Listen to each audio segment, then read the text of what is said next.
कसला विचार करता आहात?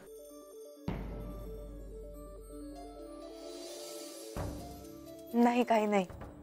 तुम्हाला यांनी काय सांगितलं याची मला उत्सुकता आहे. बानूच्या विवाहासाठी यांनी आणि प्रधानजींनी तिला सहाय्य करायचे ठरवले आहे. आता मला पटलं आहे की बानू यांची केवळ भक्त आहे. बानूचं लग्न कोणाशी होणार असं सांगितलं त्यांनी? प्रधानजींनी स्थळ पाहून ठेवले आहे. आता मला कळलं की ह्यांनी म्हाळसाला काय सांगितलं ते. म्हणजे बानूकडे गेलो होतो हे लपवूनही नाही ठेवलं आणि अर्धे सत्य सांगून टाकलं.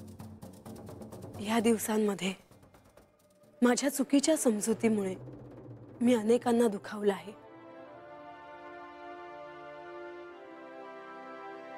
मी चुकून तुम्हाला काही बोलले असेल तर म्हाळसा, तुम्ही असं काहीही बोलू नका.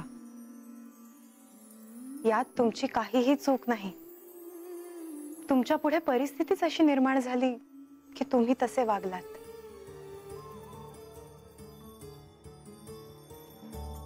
आणि कोण कुठली ती बानू, रानात राहणारी मुलगी? उगाच मी तिच्यावर संशय घेतला.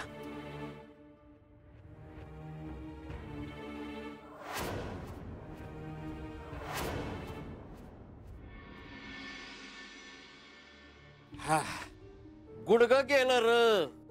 आजा आजा, लय दिसानी रानात हिंडलो बघ. बस बस जरा वाईच. हा देवा. अग कशी आहेस बानू?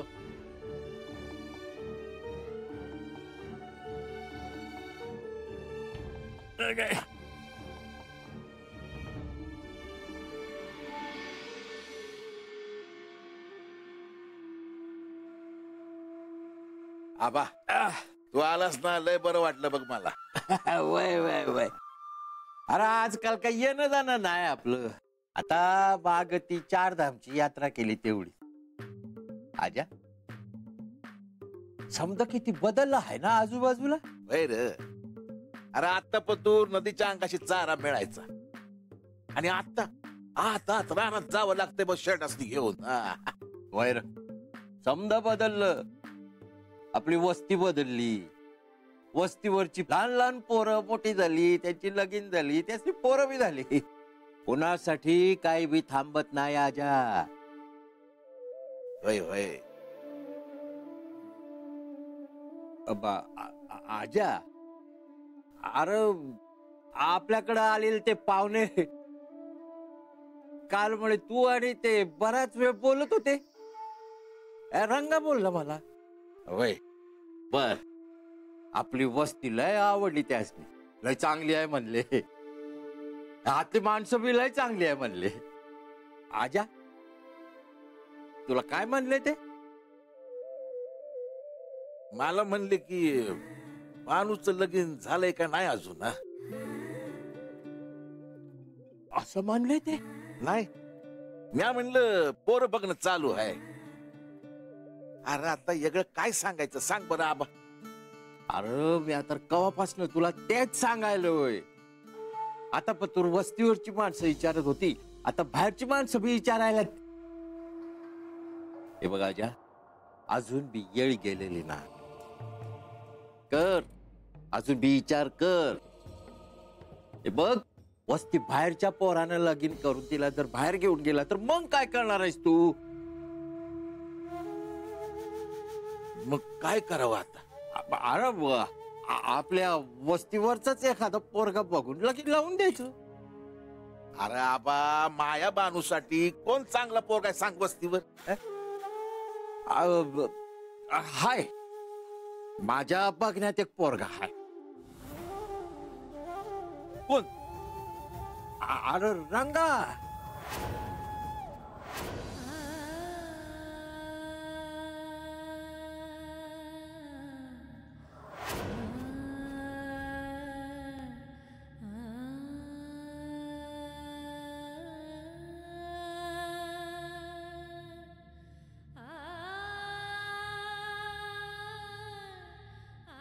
म्हणजे मी म्हणलं नव्हतं तुला. रंगान शेवंत मावशी कशी आहे ते ठाव नाही बाय आपल्याला. अगं आवाचं कान भराय माग पुढं बघत नाही. ते बाला असाच गुंडाळत्या. त्याला आपल्या बाजूने करून घेते. पण मग मी काय करणार? नाही म्हणजे मला खंडोबासनी भेटाया जावं. आजच्याला काय बी झालं ना तरी बी मी त्यासनी भेटाया आता जाणार.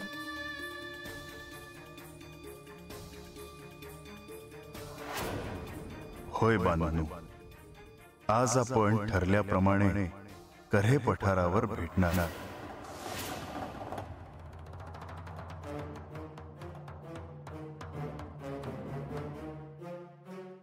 या प्रधानजी. मी आपल्या ध्यानात व्यत्यय नाही ना आणला देवा.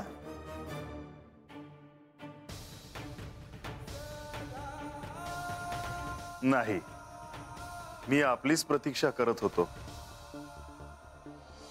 बानूकडे जाऊन आल्यावर तुम्ही म्हाळसेला भेटायला गेला होतात. होय देवा, मी जेजुरी सोडून का गेलो होतो असा प्रश्न त्यांना पडला होता. म्हणून त्या अस्वस्थ झाल्या होत्या. मग तुम्ही सांगितलं तिला की तुम्ही कुठे गेला होतात ते? होय देवा, मी त्यांना सांगितलं की मी बाणाईकडे गेलो होतो. तिच्या विवाहासाठी तिला काही सहाय्य हवं होतं म्हणून मला तिथे जावं लागलं. देवा, एक बंधू या नात्यानं मला त्यांना हे सारं सांगणं आवश्यक होतं. प्रधानजी, तुम्ही धर्मसंकटात पडावं असं मला वाटत नव्हतं. देवा, आपण कोणतेही स्पष्टीकरण द्यायची आवश्यकता नाही.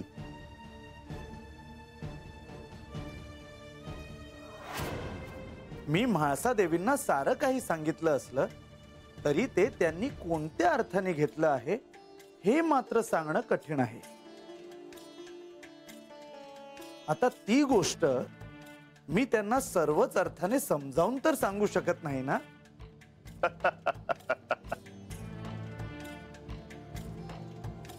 प्रधानजी, कधी कधी मला प्रश्न पडतो की ह्या अवतार कार्यात जर तुम्ही नसता तर काय झाले असते.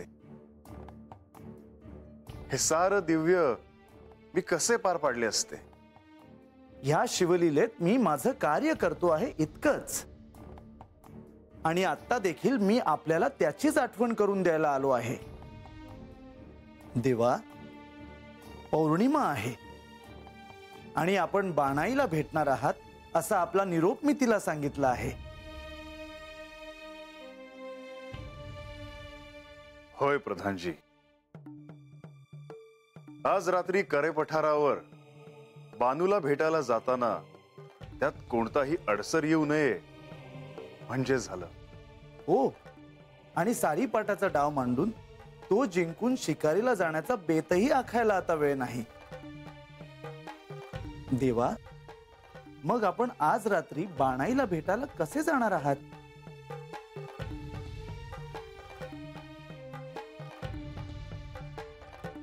प्रधानजी, आज रात्री मी वेश बदलून राज्यात जाणार. इतर वेळी राज्यात काय खरी परिस्थिती आहे हे जाणून घेण्यासाठी वेश बदलायचा, पण आज कारण वेगळं आहे. ह्यावेळी मी एकटाच जाणार. कोणाला काहीही न सांगता जाणार. कोणतेही सेवक न घेता जाणार. देवा, आपल्याला काय सुचवायचे आहे हे माझ्या ध्यानात आले आहे. आज रात्री कोणी काही प्रश्न विचारले तर आपण वेश बदलून जेजुरीत गेला आहात हेच उत्तर त्यांना मिळेल.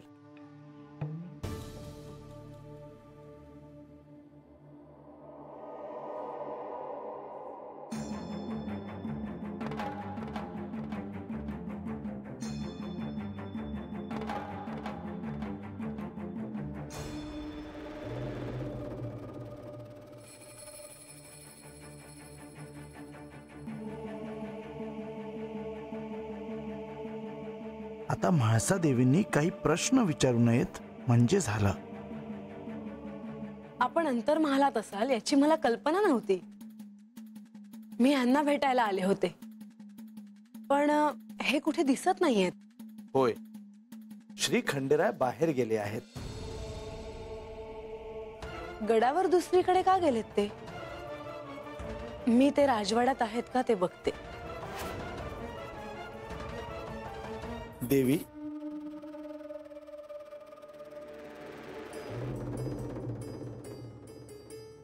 म्हाळसा देवी, खंडेरायांना आत्ता तुम्ही गडावर कुठेही शोधण्याचा प्रयत्न केलात तरी ते तुम्हाला सापडणार नाहीत, कारण ते आत्ता गडावर नाहीत. मग कुठे गेलेत ते?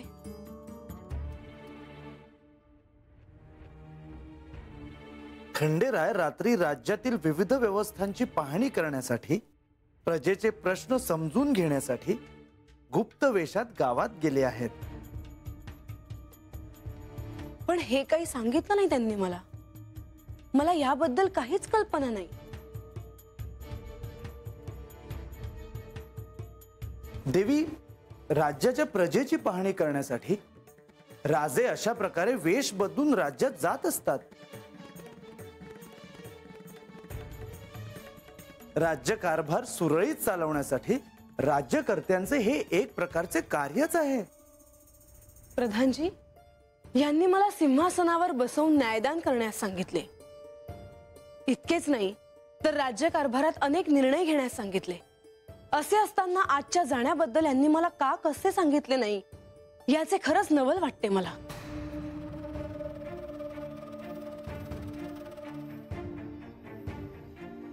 प्रधानजी, प्रजेच्या प्रेमापोटी हे सारं काही करत असताना मला देखील त्यांच्यासोबत असायला हवं. मी देखील त्यांच्यासोबत जेजुरीत गुप्त वेशात जायला हवं होतं. परंतु तुम्हाला गुप्त वेशात जाण्याचा अनुभव नाही.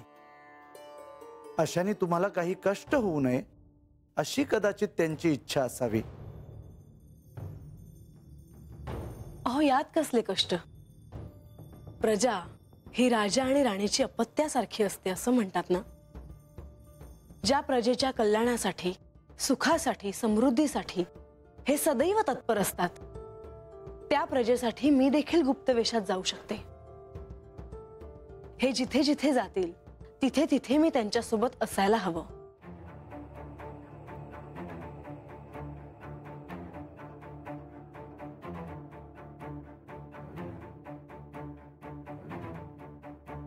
प्रधानजी,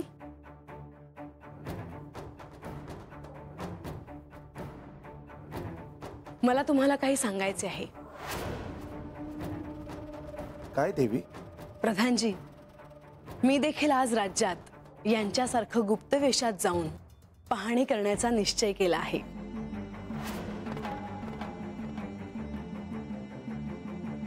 पण देवी, जर हे श्री खंडेरायांना कळलं तर? मला देखील हेच हवे आहे. हे जेव्हा गावात गुप्त वेशात प्रजेचे दुःख समजावून घेत फिरत असतील तेव्हा मी देखील त्यांच्यासारखे कार्य करत फिरेन आणि त्यांना शोधून त्यांच्या समोर असं अचानक येऊन त्यांना आश्चर्यचकित करेन. देवी, तुम्ही खरंच गुप्त वेशात गावात जाण्याचा विचार करत आहात?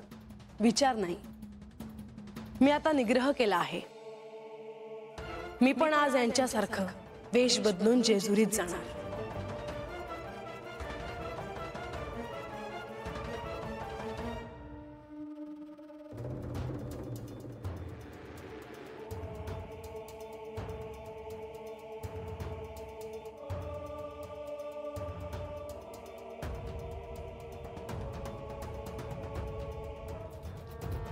लतिका, लतिका, लतिका, लतिका,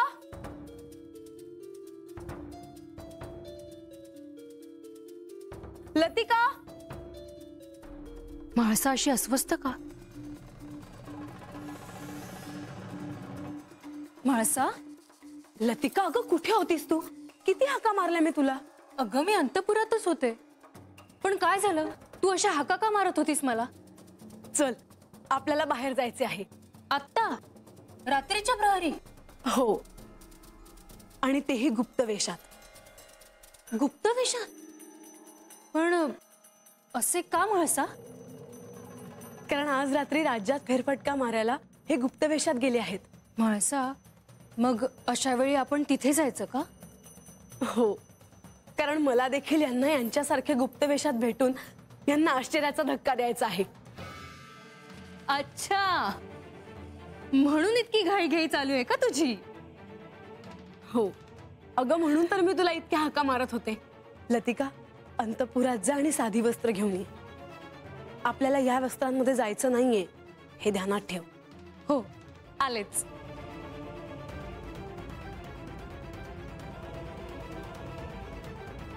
अचानक मला असं पाहून यांना खूप आश्चर्याचा धक्का बसेल.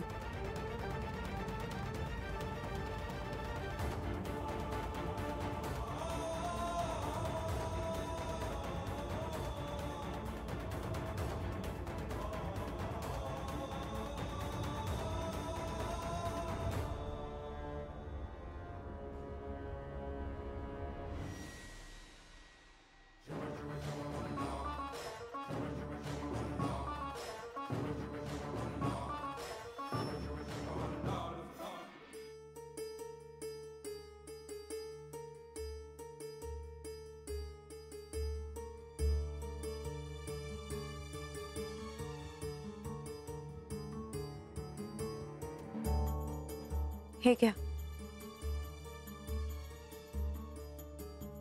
हो.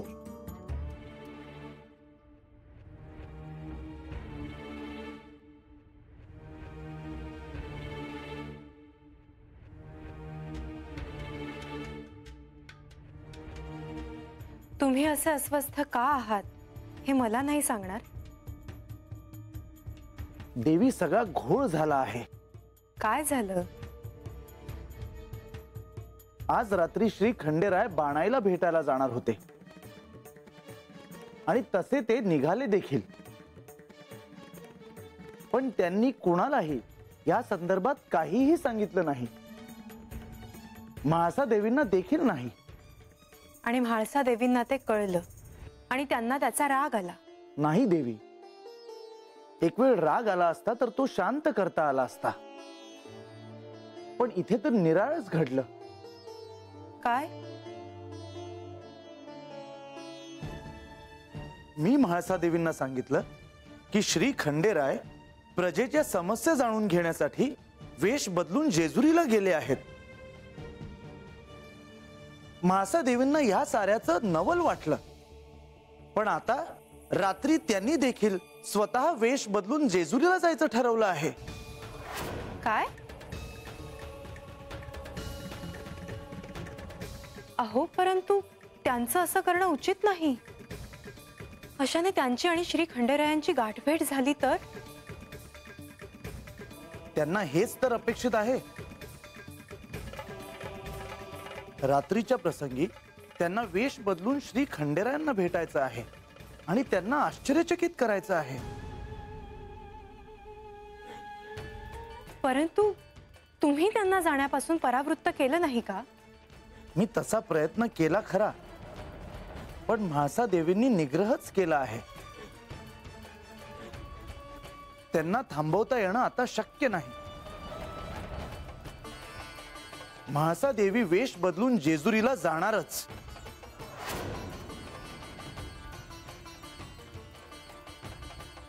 मला असं वाटतं की आपण त्यांच्याशी ह्या संदर्भात बोलायला हवं. काहीतरी मार्ग काढायला हवा. त्यांचं असं जाणं योग्य नाही. आणि आपणही जाणताच की अशाने त्यांची आणि बानूची भेट होऊ शकते. म्हाळसा देवींनी खंडेराय आणि बाणाईला जर एकत्र पाहिलं तर अनर्थ होईल.